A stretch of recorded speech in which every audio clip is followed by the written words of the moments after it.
It's a pleasure to be here. My name is Barbara Sagaski, and I represent Senate District 8. I've lived in Las Vegas for 36 years. My husband and I owned a convenience store for 13 years, so it's a previous small business owner.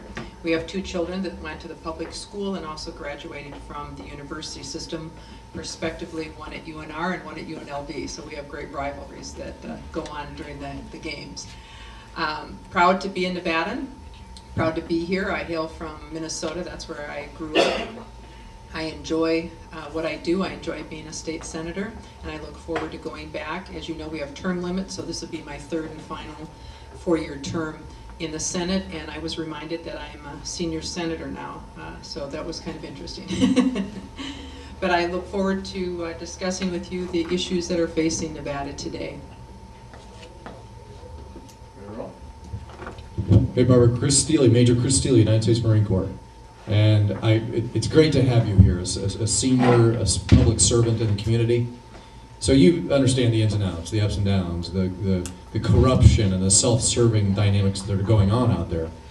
So what's the biggest problem that you think is going on right now that you have the most capability to fix? Wow, Chris, that's really loaded. But thank you. First of all, I want to thank all of you that served. My husband also served in the Coast Guard. I had several of my family members, uncles, that have all been in service, so I do appreciate each and every one of you for your service. And also those that serve in the legislature. It's a battleground as well. But, and I guess I have to state my name for the record each time. I'm Barbara Sagaski. Thank you. Representing Senate District 8. I actually think that the biggest problem we have, and that we have had, and I think that's sometimes why it's good to have these things that occur, like we're calling it a recession, makes you stop and think and pull back. You know, things were really rolling along, really good here.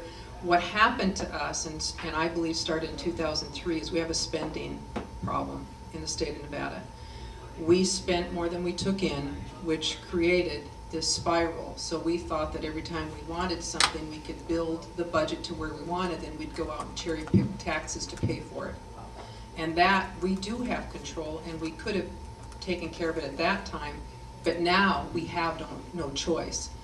We are a $6.3 or $4 billion budget, and half of that is in deficit. And that's because of our spending habits. And as you all know, when you are at home, you can only spend so much. But if you want to use credit cards, you can get yourself in debt, and that's exactly what we've done. But we are capable of taking care of that if we go back and look at, you know, where we've grown, what we did, and some of the areas that we can absolutely cut back on, go back to. And there's privatization. There's, in my opinion, there's a lot of things we should have done. But when we get to this point, there's a lot of things we have to do. Now, unlike California, who has an $88 billion budget and a $44 billion deficit, they have to do a little bit of everything. They can cut, but they're not going to cut their way out of it, and they're not going to tax their way out of it. So they have that issue going on with them. So we are in a much better situation not to get as far out as they are. We don't want to become California. We're still small enough. So thank you for that question, Chris. I hope I answered it.